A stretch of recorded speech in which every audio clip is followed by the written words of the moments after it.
Review kaiju Ultraman Taro? Boleh, tapi sebelum tu kita kena kumpul semua kaiju Ultraman Taro baru kita boleh review. Let's go!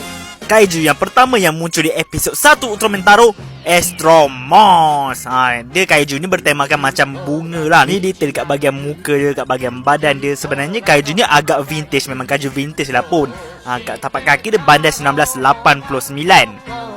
Kita terus lompat ke episod 17 sehingga 19. Birdon, kaiju yang paling mengerikan dan menggerunkan dalam episod siri Ultraman Taro. Antara kaiju yang terkuat dalam siri Ultraman Taro. Dengan Abang Zofi pun kalah weh. Sebelum aku teruskan, aku nak bagi tahu kenapa aku banyak skip episod dan kaiju Ultraman Taro. Sebab semua kaiju Ultraman Taro tak banyak yang ada mainan dia. Ada segelintir saja yang dijadikan mainan. So korang enjoy je lah ya. Kaiju yang seterusnya, mana muka dia? Oh, terbalik rupanya. Inilah muka Dender yang muncul di episod 26 siri Ultraman Taro. Tengok color pun dah tahu kaiju ni kaiju yang agak vintage juga, kaiju lama. Sebab tu lah color dia macam ni. Korang kalau yang tak biasa tengok kaiju lama tu kena biasakan lah. Selalu tengok kaiju baru je kan. Belajar sikit kaiju lama. Kaiju yang seterusnya, alien lah orang panggil. Alien Mephilas. Ya, kaiju ni, alien ni asal dari siri Ultraman Hayata.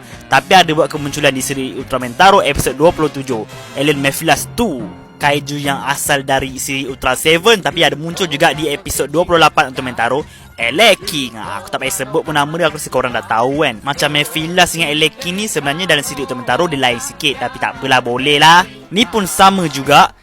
Alien Yapul yang asal dari siri Ultraman Ace, tapi ada buat kemunculan juga episod 29 sehingga episod 30.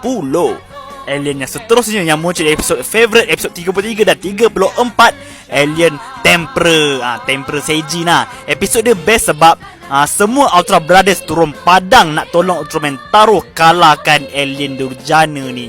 Ni serba sedikit detail dia pun bolehlah tahan. Alien yang ni pula nama dia Alien Miracle. Dia muncul di episod 38 siri Ultraman Taro. Alien ni baik je, comel je, tapi itulah kesian lah pula, umur tak panjang. Tapi saiz dia 5.5 inci. Bahagian bawah dia ada scan. Kaiju yang seterusnya, Beamstar. Ya, Beamstar dari siri Ultraman Jet, tapi ada buat kemunculan juga di siri Ultraman Taro. Dia muncul di episod 29 dan 30, tapi version siri Ultraman Taro lagi seram sebenarnya. Ketapak kaki dia tulis bandai 1983.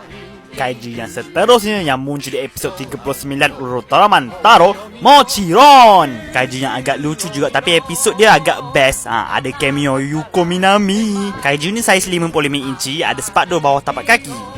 Kaiju yang terakhir yang muncul di episod 40 Ultraman Taro. Apa nama dia? Antara kaiju yang paling terkuat ni, dia sebenarnya gabungan 7 kaiju. Tangan kanan kiri Baraba, badan Beamstar, kaki Red King, kepala dan tanduk Siagorat, telinga Alien Icarus, belakang dia yang tajam-tajam ni Anzagiran, dan ekor dia King Crab.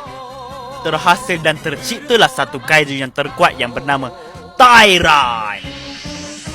Okey, itu saja review aku untuk kali ni. Review kaiju Ultraman Taro. Sebenarnya tak komplit bukan apa, sebab memang list mainan ataupun Sofubi 65 inci ataupun 55 inci Ultraman Taro memang bandai tak buat komplit. Ada yang ada yang tak ada. So yang tak ada tu minta maaf lah. Nak buat macam mana? Dah tak ada. Kalau dah tak ada nak buat paksa, nak buat macam mana? Nak buat macam mana lagi kan?